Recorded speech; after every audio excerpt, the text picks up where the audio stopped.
Sorry, guys, I just became a hologram, the Mr. Shanklin hologram. Yeah.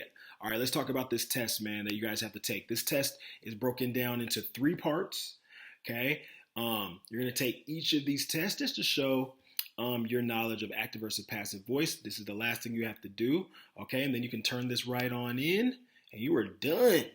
All right. Let's talk about part one.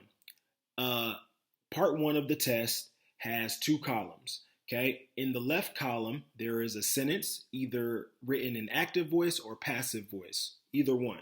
Okay, in the right column, I simply want you to type which one is that sentence written in. You don't have to change anything, nothing like that. You just go to the right column and write active or passive. Okay, is the sentence active where the subject is obviously doing the action in the sentence, or is it passive where the subject doesn't come up to the end of the sentence?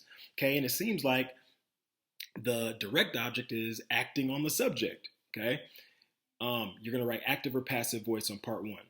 Okay, for part two, it's the same setup. You're going to have two columns, but on the left side, you're going to have three passive voice sentences. They're already written passively. And do we want to write passively in a passive voice? No.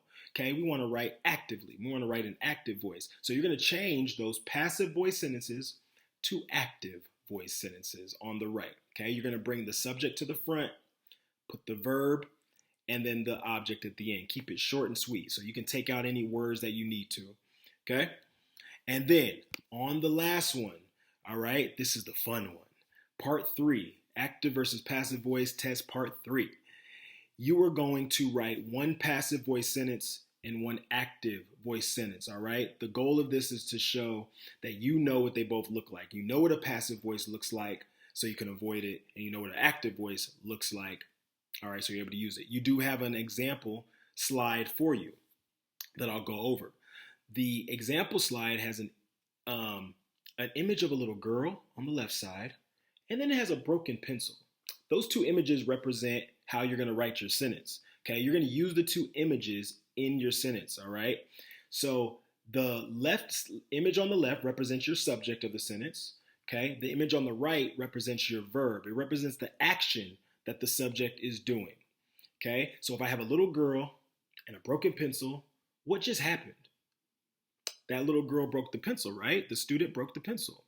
My passive voice sentence could be, the pencil was broken by the student, okay?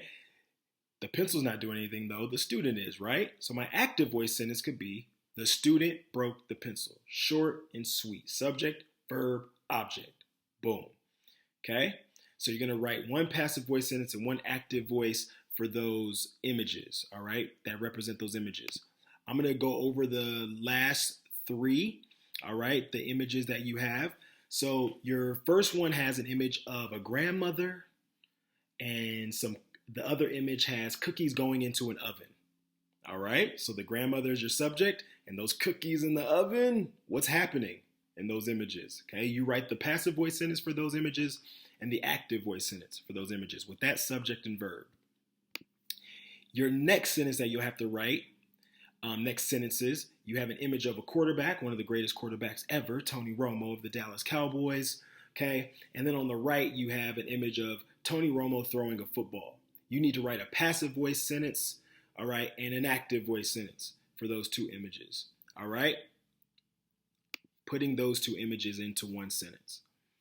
And then finally, you have an image of Godzilla with some laser thing coming out of his mouth, and then an image of a destroyed city on the right, okay? So you need to describe what the subject in the sentence, what action are they performing, okay? In passive voice and in active voice. All right, Godzilla is my subject, obviously. What is the action that is being performed on the right? Okay, passive and active. All right, good luck, guys. If you have any questions, email me. All right, I am free. All right, thank you, guys. Have a good day. Peace out.